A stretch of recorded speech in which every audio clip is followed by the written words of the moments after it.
Halo selamat sore, salam jumpa pemirsa. Senang sekali Nusa Tenggara Timur hari ini kembali hadir menjumpai Anda Rabu 16 November 2022. Ya, sejumlah informasi menarik dan teraktual dari berbagai daerah Nusa Tenggara Timur telah kami siapkan untuk Anda. Mengawali perjumpaan kita, berikut cuplikan berita utama. Penyidik limpahkan tersangka dugaan kasus korupsi ke Jaksa Penuntut Umum. Satu pasien di Rumah Sakit Umum Bajawa meninggal akibat terpapar COVID-19.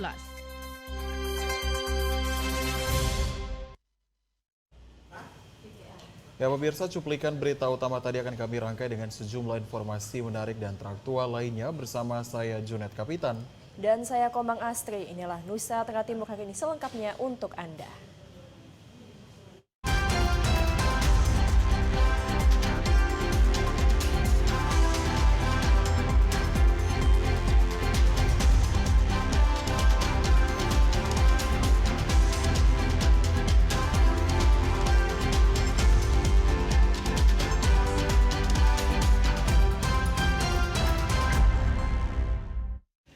Kita awali informasi yang pertama dari Flores.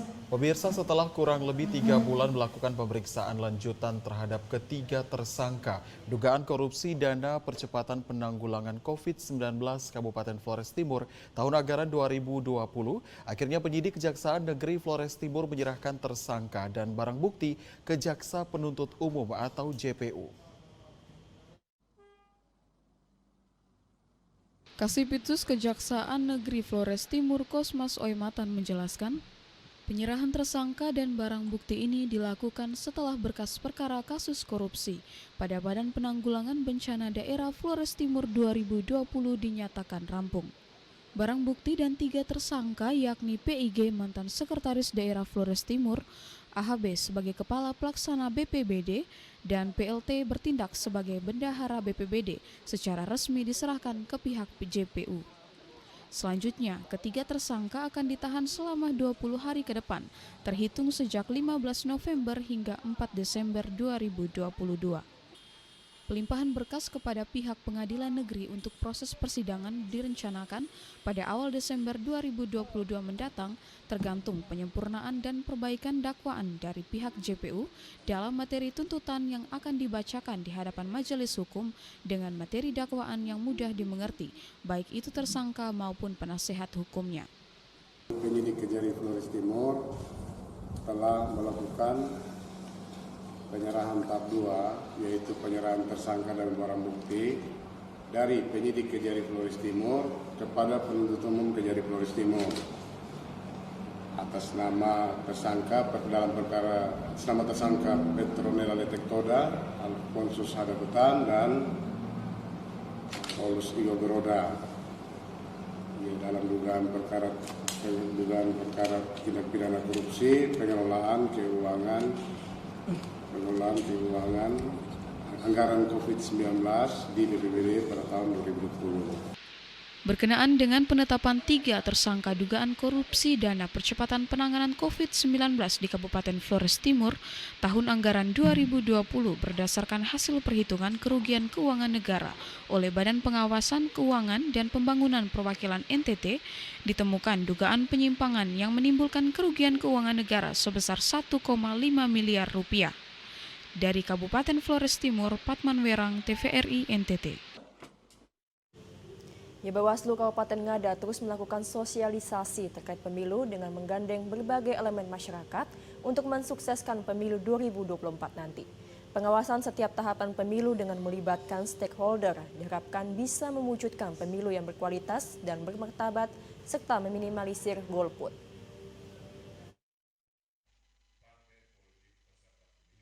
Dengan menggandeng Komisi Pemilihan Umum Kabupaten Ngada, Bawaslu Ngada melakukan sosialisasi pengawasan tahapan pemilu bekerja sama dengan berbagai unsur termasuk pemilih pemula serta tokoh masyarakat dan agama. Bertempat di Hotel Corina Bajawa, Bawaslu Ngada bersama KPU memberikan materi terkait pemilu yang seharusnya berjalan sesuai undang-undang dan membangkitkan rasa cinta masyarakat untuk terlibat aktif dalam pemilu dengan memberikan pilihan politiknya secara aman dan nyaman, serta terjamin kerahasiaannya. Keterlibatan sejumlah stakeholder untuk bersama melakukan pengawasan pemilu diharapkan lebih memberikan pengetahuan dan tata cara penyelenggaraan pemilu, serta konsekuensi hukum jika terjadi pelanggaran pada saat penyelenggaraan pemilu berlangsung. Pendeta Gereja Ebenezer Bajawa, Victor Tualaka, sangat menyambut baik kegiatan sosialisasi tahapan pemilu bagi masyarakat dan berharap kegiatan ini terus berlanjut agar masyarakat lebih paham tentang peran aktif masyarakat dalam mengawal pesta demokrasi. Dan kesalahan ini yang kemudian kita jadikan sebagai pelajaran penting di pemilu 2024. Harapan ke depan nantinya kegiatan ini tidak hanya berlangsung hari ini, tapi kalau bisa di kemudian hari, bukan hanya Bawaslu, KPU juga memberikan sosialisasi penting terkait dengan persiapan untuk pemilu 2024 supaya masyarakat di berbagai stakeholder kami paham benar tentang alur dan mekanisme pemilu yang akan berlangsung di Februari 2024. Koordinator Divisi Hukum Pencegahan Partisipasi Masyarakat dan Hubungan Masyarakat, Nongki Sebo, menuturkan bahwa keterlibatan aktif masyarakat sangat dibutuhkan untuk menciptakan kondisi pemilu yang kondusif, serta meminimalisir pelanggaran dan menghindari golput yang cenderung tinggi pada saat pemilihan umum.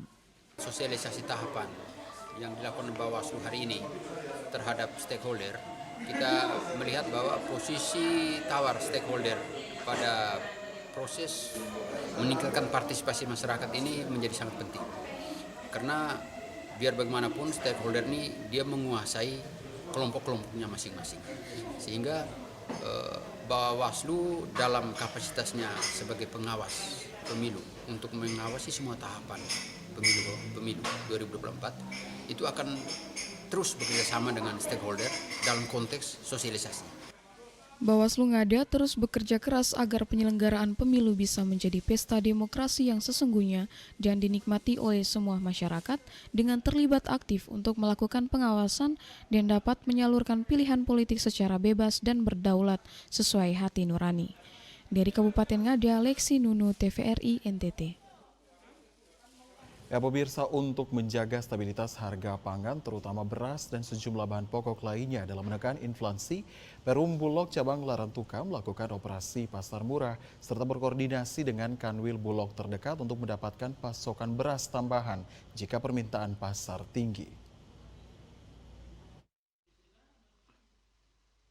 Kepala Kantor Cabang Perum Bulog Larantuka, David Doni, menjelaskan, dalam rangka menjaga stabilitas harga dan dampak inflasi, Perum Bulog melakukan program ketersediaan pangan dan stabilisasi harga atau KPSH sejak Januari 2022 hingga saat ini.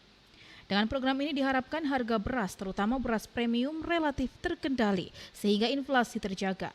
Harga premium per kilogramnya Rp8.600. Stok beras di gudang Bulog saat ini mencapai 250 ton yang siap diberikan kepada masyarakat maupun kelompok distributor Rumah Pangan Kita atau RPK. Tugas Perum Bulog khususnya untuk menekan angka inflasi, kami sudah diberikan tugas yang jelas dari pemerintah itu dari awal tahun Januari 2022 kami ditugaskan untuk melaksanakan operasi pasar ketersediaan pasokan dan stabilisasi harga atau biasa disingkat dengan program KPSH. Jadi konsepnya di sini kami Bulog menyediakan beras kualitas medium yang bisa dibeli oleh mitra kerja kami atau dalam hal ini RPK, Rumah Pangan Kita atau distributor itu dengan harga Rp8.600 per kilogram af gudang Bulog. Dalam menjaga stabilitas harga beras di daerah ini, Bulog Flores Timur terus melakukan operasi pasar murah serta berkoordinasi dengan Kanwil Bulog terdekat untuk mendapatkan pasokan beras tambahan jika permintaan pasar tinggi. Dari Kabupaten Flores Timur, Patman Werang, TVRI NTT. Kita beralih ke informasi selanjutnya, pemirsa. Labuan Bajo sebagai tempat pelaksanaan side event G20 membawa dampak besar tidak saja peningkatan di sektor pariwisata, tetapi juga dalam sektor perekonomian di Nusa Tenggara Timur. Keputusan Presiden menjadikan Labuan Bajo sebagai tempat pelaksanaan side event G20 sangat membawa dampak besar di sektor ekonomi. Tidak saja di Manggarai Barat, tetapi di Nusa Tenggara Timur pada umumnya. Dekan Fakultas Ekonomi Universitas Kristen Arta Wacana Kupang, Yusuf Aboladaka mengatakan, pelaksanaan side event G20 di Labuan Bajo tentunya membawa dampak yang sangat besar. Tidak saja untuk sektor pariwisata, tetapi juga dalam sektor perekonomian di Nusa Tenggara Timur, khususnya bagi pelaku UMKM. Karena selama pelaksanaan event G20, pertemuan para menteri di Labuan Bajo, sejumlah produk lokal dari Nusa Tenggara Timur dipajang di Labuan Bajo. Secara tidak langsung, produk lokal UMKM Nusa Tenggara Timur dipromosikan bagi tamu-tamu mancanegara yang datang di Labuan Bajo. Nah, pemilihan tempat ini ditambah dengan destinasi wisata internasional itu memiliki dampak yang besar bagi pertumbuhan UMKM terutama di wilayah NTT. Bahwa di Labuan Bajo itu bukan hanya Labuan Bajo semata, tetapi juga destinasi wisata di NTT itu juga menjadi jualan. Ya kemarin kan kita lihat ada kapal wisata yang masuk ke Kota Kupang, saya kira itu salah satu dampak.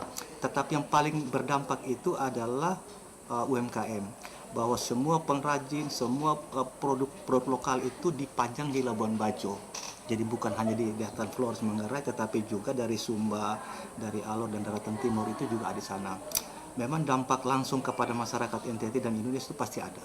Bahwa pertemuan-pertemuan tingkat dunia seperti ini dampaknya sangat besar tentang pertumbuhan industri. Bangkitnya perekonomian Nusa Tenggara Timur sebagai dampak dari pelaksanaan event G20 terlihat dari banyaknya kunjungan wisatawan mancanegara di wilayah Nusa Tenggara Timur. Dan belum lama ini, untuk pertama kalinya pasca COVID-19, sebuah kapal pesiar yang mengangkut lebih dari 500 orang wisatawan asing menyinggahi beberapa daerah di Nusa Tenggara Timur. Ivani Olang, Rio Jogo, TVRI NTT. Ya, selain itu pemirsa, tanaman asli Nusa Tenggara Timur yakni kelor atau Moringa oleifera menjadi semakin mendunia setelah olahan daun kelor menjadi souvenir dalam kegiatan G20 yang dilaksanakan di Pulau Dewata, Bali. Moringa oleifera atau sering dikenal dengan kelor merupakan tanaman asli Nusa Tenggara Timur. Belakangan, tanaman ini menjadi sorotan karena menjadi souvenir dalam perhelatan akbar dunia G20 yang berlangsung di Bali. Tanaman kelor ini banyak dijumpai di wilayah NTT dan dipercaya bermanfaat untuk kesehatan tubuh karena memiliki nutrisi dan senyawa bioaktif tinggi, sehingga kelor dikembangkan menjadi komoditas unggulan UMKM dengan berbagai produk olahan. Di Nusa Tenggara Timur sendiri, olahan kelor yang dikemas dalam bentuk makanan dan minuman seringkali ditemui dalam berbagai kegiatan, baik kegiatan pemerintah maupun kegiatan di tengah masyarakat. Dengan potensi tersebut, tanaman kelor ini sudah sepantasnya diangkat menjadi produk pangan unggulan demi meningkatkan kesejahteraan masyarakat dan terus diprioritaskan sampai ke pasar ekspor. Dengan dijadikan olahan kelor menjadi souvenir dalam kegiatan G20, menjadi suatu kebanggaan untuk masyarakat Nusa Tenggara Timur, sehingga dapat membuka jalan untuk membawa tanaman kelor ini menuju pasar dunia, dan juga menarik wisatawan untuk datang ke Nusa Tenggara Timur, menikmati suguhan otentik tanaman kelor sebagai kekayaan pangan lokal. Simon Padang, Kristo Dapo, TVRI NTT. Ya pemirsa, sebanyak 400 personel gabungan TNI Polri di Labuan Bajo disiapkan untuk pengamanan tamu delegasi KTT G20 yang akan berkunjung ke Labuan Bajo, Kabupaten Manggarai Barat. Inilah personel gabungan TNI Polri yang disiagakan dalam pengamanan VVIP tamu delegasi KTT G20 yang puncaknya diselenggarakan di Bali. Ada 400 personil yang disiagakan yang nantinya akan ditempatkan di beberapa lokasi spot wisata yang akan dikunjungi oleh para delegasi KTT G20. Apel gelar pasukan yang dipimpin langsung oleh Bupati Manggarai Barat, dan dalam kesempatan tersebut Bupati Manggarai Barat Edi Stasiut Endi meminta kepada seluruh personil untuk siap melayani dan memberikan pengamanan yang maksimal kepada tamu KTT G20 agar berjalan aman dan lancar. Dari Kabupaten Manggarai Barat, Alexandro Hatol, TVRI NTT. Kita ke informasi lainnya pemirsa, visa dan izin tinggal bagi warga negara asing atau WNA yang datang dan tinggal di Indonesia kini semakin mudah diperoleh. Pengajuan visa sudah dapat dilakukan secara daring. Visa akan dikirim melalui email dalam waktu 2 hari sejak dilakukan pengajuan dan mendapatkan persetujuan.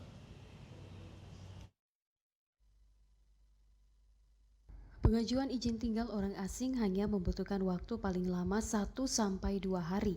Proses penerbitan dan perpanjangan izin tinggal telah disederhanakan. Alur dan tahapannya pun telah dipangkas sedemikian rupa sehingga mempermudah warga negara asing untuk memperoleh izin tinggal.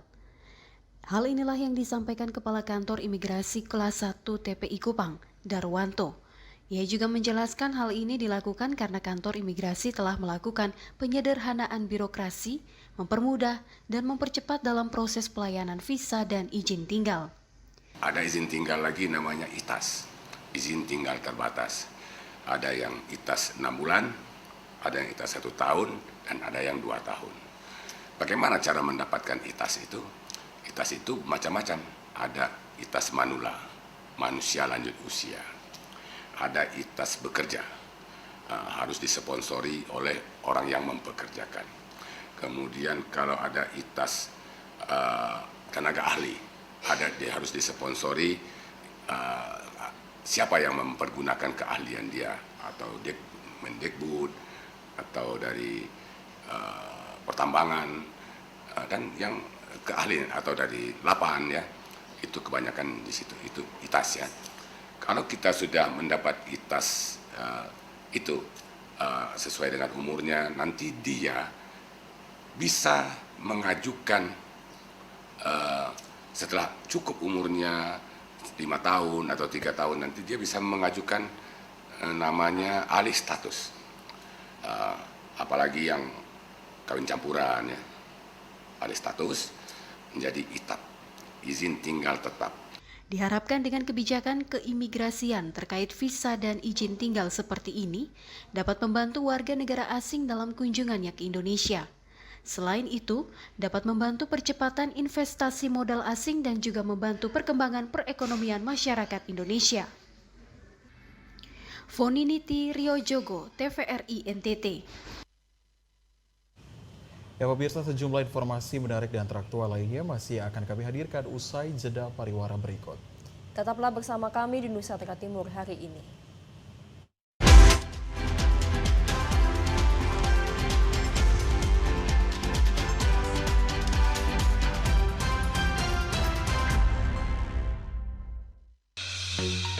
Halo Sobat Digital, kenapa ya harus nonton siaran TV digital? Walaupun sama-sama menggunakan teknologi digital, siaran TV digital tidak sama loh dengan TV streaming yang melalui internet, TV kabel, dan TV satelit. Siaran TV digital adalah bukan TV streaming yang menggunakan kuota internet, bukan TV kabel yang membayar iuran setiap bulannya, dan bukan TV satelit yang menggunakan antena parabola. Siaran TV digital itu gratis loh, masih menggunakan antena UHF biasa. Bila televisi di rumah kamu masih analog, pasangkan set-top box dengan teknologi DVB T2. Yuk beralih nonton siaran televisi digital. Bersih gambarnya, jernih suaranya, canggih teknologinya.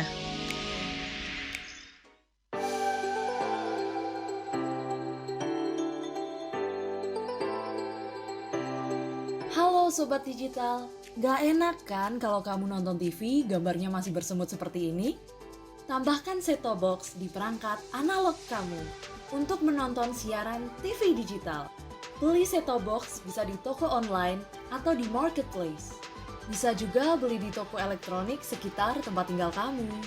Cara pemasangan set-top box agar perangkat analog kamu dapat menangkap siaran TV digital berikut caranya.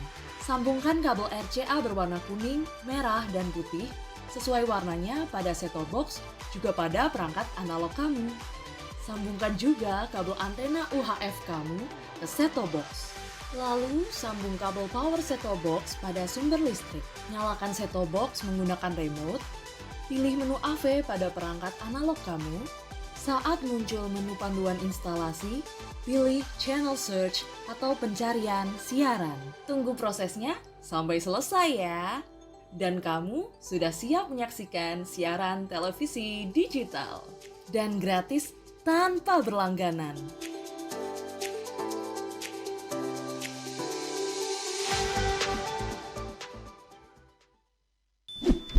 Yuk nonton siaran televisi digital. Bagaimana ya cara menangkap siaran televisi digital? Pertama, pastikan di daerah Anda sudah ada sinyal siaran televisi digital. Kedua, gunakan antena UHF di dalam atau di luar rumah Anda. Ketiga, pastikan televisi Anda sudah dilengkapi penerima siaran digital DVB T2. DVB T2 merupakan jenis sinyal yang digunakan Indonesia dalam penyiaran televisi digital. Keempat, pilih auto scan, lalu pindai televisi Anda. Bagaimana jika televisi Anda masih analog? Pasangkan set-top box, televisi Anda otomatis menangkap siaran digital. Bersih gambarnya, jernih suaranya, canggih teknologinya.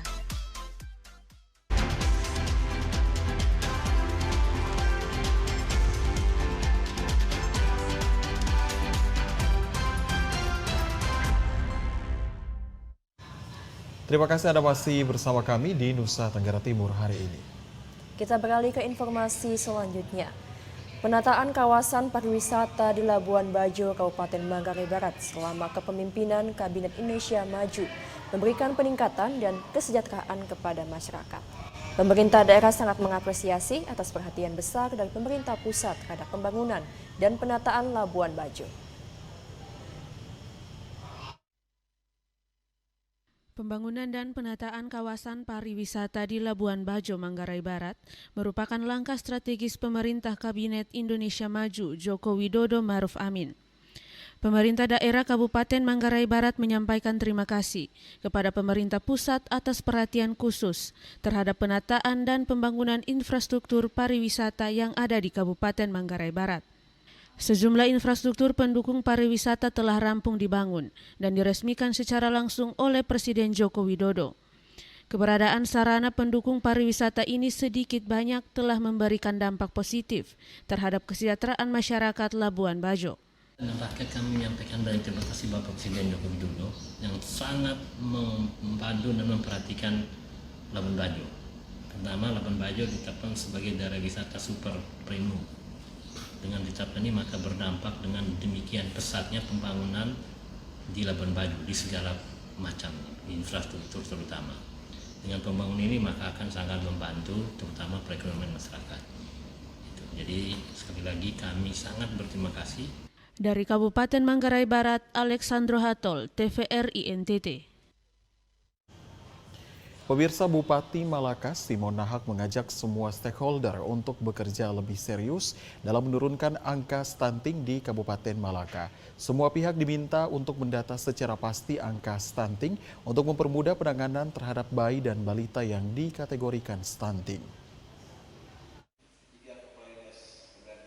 Berdasarkan data per September 2022, angka stunting di Kabupaten Malaka masih berada di angka 15,9% atau 2.582 anak stunting.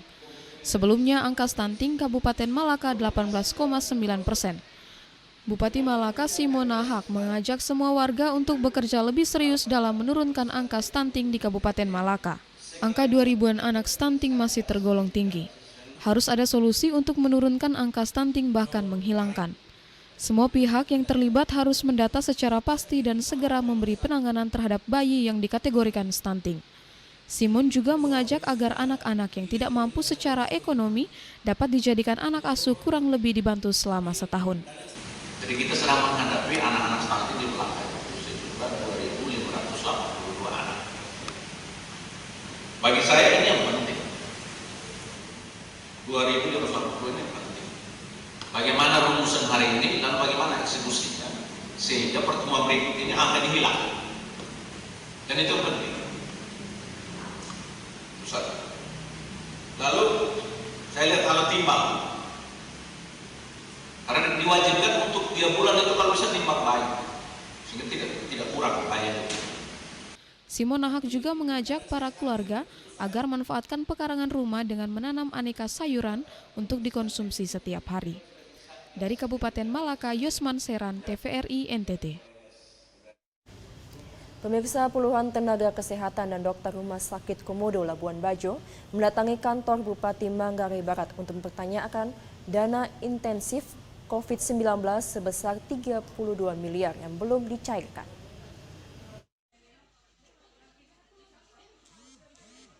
Inilah puluhan tenaga kesehatan dan dokter yang mendatangi kantor Bupati Manggarai Barat untuk mempertanyakan dana insentif sebesar 32 miliar yang belum dicairkan.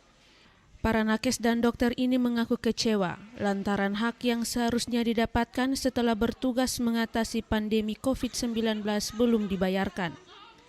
Wakil Bupati Manggarai Barat, Julianus Weng, saat menemui tenaga kesehatan mengatakan anggaran insentif masih tersimpan di rekening daerah Kabupaten Manggarai Barat dan akan dicairkan menunggu konfirmasi dari BPK. Nah, kita ingin clear dulu, baru nanti kalau memang nanti mesti menjadi haknya mereka, ya kenapa tidak? Uangnya masih ada kok, bukan uang kita pakai. Kecuali uangnya sudah dipakai, uangnya masih utuh. Nah, untuk itulah tadi hari ini itu kita bersurat resmi kepada BPKP. Saya sudah jelaskan ke mereka tadi, hari ini Pemda akan bersurat. Begitu nanti jawaban BPKP, kami akan sampaikan berkali. Kita transparan, ini loh jawaban BPKP ini. Dari Manggarai Barat, Alexandro Hatol, TVRI NTT. Pemirsa, Kabupaten Ngada kembali memberlakukan pembatasan kegiatan masyarakat untuk mengantisipasi penyebaran COVID-19 akibat salah satu pasien di Rumah Sakit Umum Bajawa meninggal dunia akibat terpapar COVID-19 dan langsung dikuburkan oleh pihak keluarga dan Satgas sesuai protokol kesehatan. Salah seorang pasien di Rumah Sakit Umum Bajawa berusia 8 bulan dinyatakan meninggal dunia akibat terpapar COVID-19. Dari video amatir yang ada terlihat pihak Rumah Sakit Umum Bajawa dengan berpakaian lengkap sesuai protokol kesehatan menangani pasien yang meninggal dengan mengikuti setiap tahapan protokol kesehatan termasuk mengenakan pakaian pelindung secara lengkap serta mendapat pengawasan dari Satgas COVID-19 dan pihak Rumah Sakit Bajawa didampingi keluarga pasien. Pemerintah Kabupaten Ngada segera mengambil langkah cepat dengan meminta masyarakat untuk kembali memberlakukan protokol kesehatan di setiap kegiatan sosial kemasyarakatan, termasuk mengenakan masker, menghindari keramaian, serta mampu menjaga jarak dan tidak bepergian sementara waktu untuk mengantisipasi penyebaran COVID-19. Ketua DPRD Kabupaten Ngada, Bernardinus Deingebu, mendukung penuh upaya pencegahan yang dilakukan oleh Pemda Ngada dan meminta agar masyarakat sedapat mungkin merapatkan barisan bersama untuk memutuskan mata rantai penyebaran COVID-19 yang sudah menelan korban jiwa.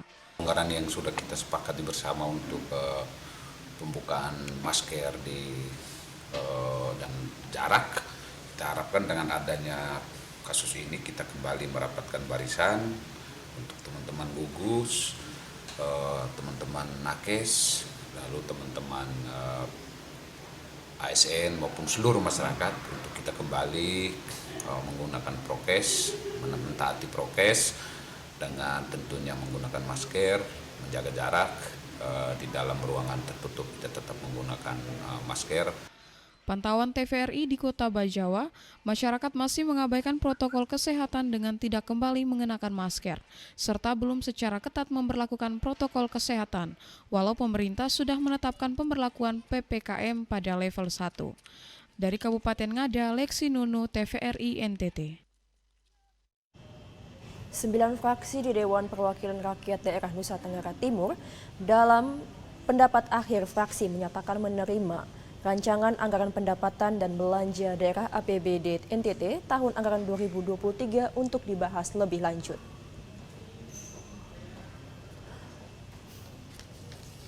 Dewan Perwakilan Rakyat Daerah Provinsi Nusa Tenggara Timur kembali menggelar sidang paripurna. Rapat paripurna yang berlangsung di ruang sidang utama ini dengan agenda penyampaian pendapat akhir fraksi-fraksi terhadap rancangan APBD Provinsi Nusa Tenggara Timur tahun anggaran 2023. Dalam pendapat akhir, seluruh fraksi di Dewan Perwakilan Rakyat Daerah NTT menyatakan menerima rancangan anggaran pendapatan dan belanja daerah APBD NTT tahun anggaran 2023 untuk dibahas lebih lanjut. Kendati menerima, namun ada sejumlah catatan kritis yang disampaikan oleh fraksi-fraksi terhadap rancangan APBD tahun anggaran 2023. Salah satunya adalah Partai Golkar. Mengingat tahun anggaran 2023 merupakan tahun terakhir pelaksanaan RPJMD perubahan 2018 hingga 2023. Fraksi Partai Golkar berharap pemerintah provinsi memberi perhatian terhadap pengelolaan pendapatan daerah. Setidaknya ada 5 poin yang harus menjadi perhatian pemerintah provinsi, diantaranya adalah mengintensifkan penerimaan objek-objek pendapatan daerah dan mengelola belanja daerah dengan cermat. Mendorong masuknya investasi ke NTT baik dengan investor baru maupun merealisasi MOU yang sudah dibuat dengan pihak ketiga. Untuk mendukung kelancaran investasi, pemerintah daerah perlu menyelesaikan persoalan tanah yang sering menghambat investasi, membuat dasar hukum penguatan dan besaran kontribusi pendapatan atau PAD dari pengelolaan Taman Nasional Komodo dengan mengacu pada urusan kewenangan yang diberikan oleh pemerintah pusat. Selain itu, mengarahkan Bank NTT agar dividen bank tidak dipotong langsung menjadi penyertaan modal dari pemerintah daerah tahun berikutnya, tetapi hendaknya disetor dulu ke kas daerah sebagai penerimaan PAD tahun berjalan. Kemudian menata kembali tata niaga rumput laut agar pemasarannya lancar sehingga memberi keuntungan bagi masyarakat. Hal ini penting untuk memecahkan masalah produksi yang meningkat, sementara pemasarannya terkendala kemampuan pengusaha lokal untuk membelinya dengan harga yang layak. Produksi masyarakat yang cepat menghasilkan hendaknya memberi pendapatan bagi masyarakat yang pada gilirannya memberi kontribusi bagi pendapatan daerah. Tim Liputan TVRI NTT. Pemirsa, Kapolda Nusa Tenggara Timur Irjen Pol Joni Asadoma mengukuhkan Satuan Polisi Perairan dan Udara atau Satpolairut Resor Sika. Dengan pengukuhan ini, aparat yang bertugas diharapkan bekerja maksimal, baik untuk penegakan hukum maupun pertolongan jika terjadi musibah di laut. Kepala Kepolisian Daerah Nusa Tenggara Timur Irjen Pol Joni Asadoma di sela-sela pengukuhan Satuan Polisi Perairan dan Udara Sika meminta personil Satpol Airut Sika untuk bekerja maksimal baik dalam upaya penegakan hukum di laut maupun dalam upaya melakukan pencarian dan pertolongan warga yang mengalami musibah atau kecelakaan di laut. Selain itu, Satpol Airut juga diharapkan menjaga dan melindungi berbagai ekosistem laut serta wilayah perairan agar tetap kondusif. Sebagai satuan yang baru dibentuk, Satpol Airut Sika tentu masih memiliki kekurangan terutama personil. Karena itu, Kapolda berjanji akan dilengkapi baik dari Polda NTT maupun dari Mabes Polri. Satuan Pol Airut Polres Sika ini sudah melalui satu kajian yang panjang, kemudian Bapak Kapolri sudah menerbitkan keputusan pembentukan Satuan Pol Airut Polres Sika ini. Kita harapkan tentu Satuan Pol Airut ini akan bekerja maksimal, memberikan pelayanan terbaik kepada masyarakat, khususnya masyarakat di perairan, menegakkan hukum, ya, dan juga memberikan pertolongan pencarian apabila terjadi musibah, ya, kecelakaan laut. Bupati Sika Franciscus Roberto Diogo mengaku senang dengan kehadiran Pol Airut Polres Sika. Kehadiran aparat Pol Airut di Sika merupakan dambaan pemerintah dan masyarakat Kabupaten Sika mengingat Kabupaten Sika terdiri dari sejumlah pulau dengan luas lautan yang cukup luas. Bupati berharap kehadiran Satpol Airut bisa meredam berbagai perbuatan melawan hukum yang selama ini terjadi di Sika. Pemerintah dan segenap masyarakat Kabupaten Sika pasti sangat-sangat bersyukur atas pengukuhan Satpol Airut di Maumere. Ini adalah kebutuhan kami selama ini. Ya, di samping sudah berdiri dan hadirnya Lanal Maumere, ini akan menambah kekuatan bagi segenap masyarakat Kabupaten Sika. Dari Maumere, Ruben Subenraya, TVRI NTT. Pemirsa, hujan lebat yang mengguyur wilayah Kecamatan Paga dan Tanah Wawo di Kabupaten Sika membuat arus transportasi dari dan menuju kedua kecamatan terganggu akibat banjir di Kali Lowo Regi. Sejumlah kendaraan roda 2 yang hendak melintas terpaksa harus digotong warga karena arus sungai yang cukup deras akibat tidak memiliki jembatan.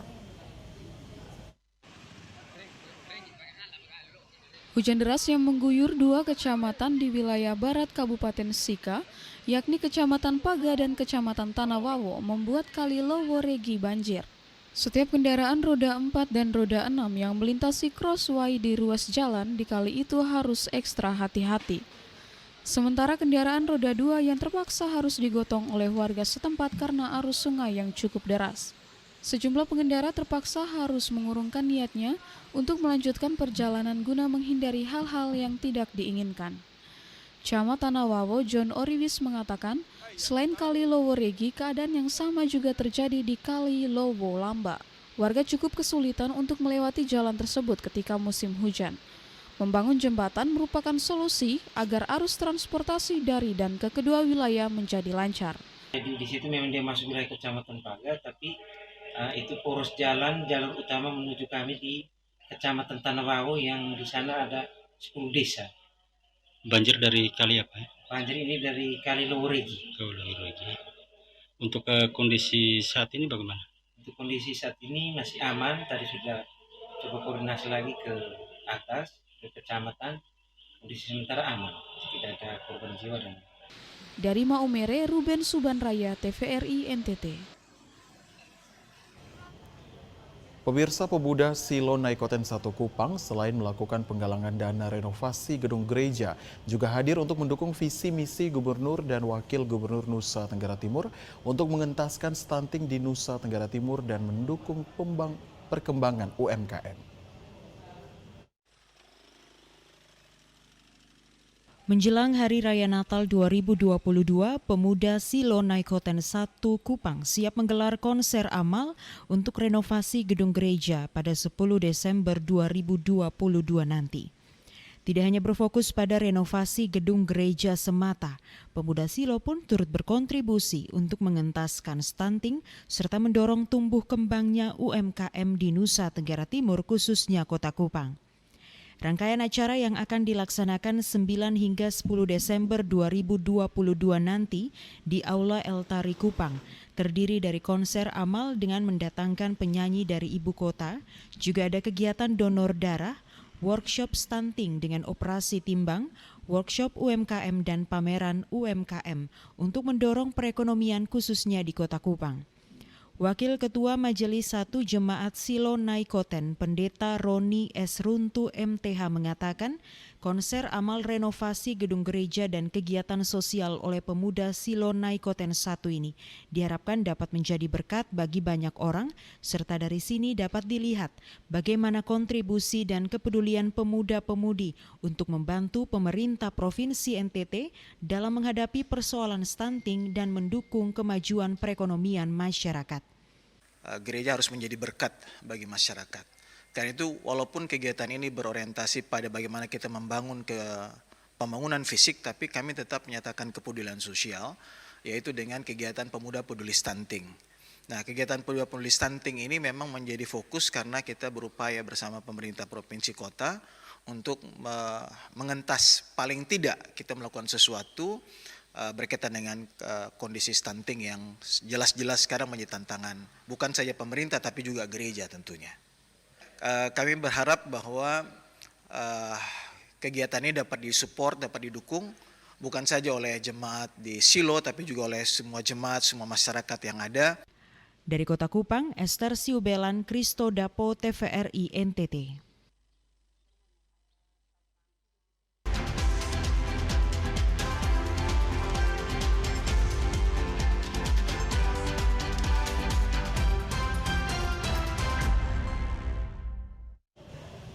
Ya, Anda masih bersama kami di Nusa Tenggara Timur hari ini. Ya pemirsa, kesebelasan Garuda FC keluar sebagai juara pada turnamen AABRE Talo Cup setelah menumbangkan PSK Buna lewat drama adu penalti. Turnamen AA Beretalo Cup yang berlangsung dari tanggal 7 Agustus 2022 menyisikan dua klub terbaik yang masuk ke babak final, yakni Garuda FC dan PS Kabuna. Pertandingan yang berlangsung di lapangan Yonif Rider 744 Satya Yuda Bakti ini berlangsung sengit sekalipun dengan kondisi lapangan licin akibat diguyur hujan. Di awal babak pertama pertandingan berlangsung dengan tempo tinggi karena saling serang dari kedua kesebelasan. Kesebelasan PS Kabuna berhasil mencetak 2 gol di babak pertama melalui sepakan Abio. Di awal babak kedua, pemain Garuda FC semakin meningkatkan tempo permainan sehingga tercipta sejumlah peluang, namun belum berhasil menciptakan gol. Gol pertama dari Garuda FC berhasil memecah kebuntuan lewat penalti akibat kemelut di dalam kotak penalti. Dengan terciptanya gol lewat penalti ini membuat tensi permainan semakin tinggi. Serangan cepat dari tim Garuda FC di masa injury time berhasil menjebol gawang PS Kabuna dan menyamakan kedudukan menjadi 2-2. Skor imbang ini bertahan hingga wasit meniup peluit panjang berakhirnya pertandingan, kemudian dilanjutkan dengan perpanjangan waktu. Pada drama adu penalti ini, 3 penendang PS Kabuna gagal mengeksekusi penalti sehingga Garuda FC berhasil meraih gelar juara turnamen AA Beretalo Cup. Untuk diketahui, dalam pagelaran turnamen ini diikuti sebanyak 64 tim. Juara pertama mendapatkan uang pembinaan sebesar 15 juta rupiah, serta juara kedua mendapatkan uang pembinaan sebesar 12,5 juta rupiah. Karena olahraga yang bersentuhan langsung secara fisik, tentu pasti akan terjadi hal-hal yang kadang-kadang kita tidak inginkan. Tapi sepak bola harus menyatukan. Sepak bola harus bersahabat. Sepak bola harus melahirkan suatu visi yang kuat bagi seluruh pemain dan tim manajer semuanya. Turnamen AA Beretalo Cup diharapkan mampu melahirkan bibit pemain unggul dari Kabupaten Belu.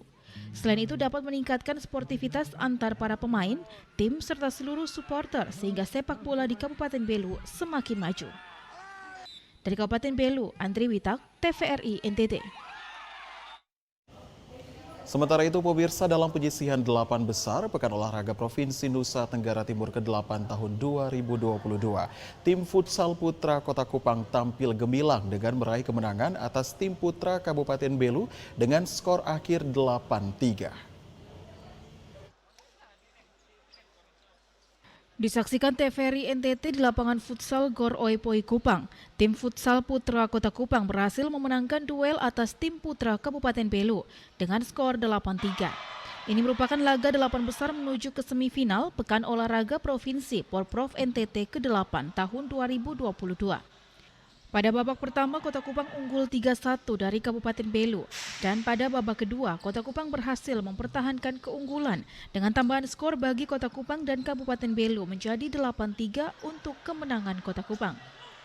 Dengan perolehan skor ini, tim futsal putra Kota Kupang menjadi tim pertama untuk cabang olahraga futsal Porprov NTT yang memperoleh tiket menuju ke semifinal. Dengan perolehan ini diharapkan tim futsal Kota Kupang dapat kembali menampilkan permainan yang gemilang dan memukau pada laga semifinal cabur futsal Porprov NTT 2022. Sampai dengan saat ini Kota Kupang masih memimpin klasemen perolehan medali dengan total medali sebanyak 54 medali, terdiri dari medali emas sebanyak 31 medali, medali perak sebanyak 12 medali dan perunggu sebanyak 11 medali. Debbie Sue Kristodapo, TVRI NTT.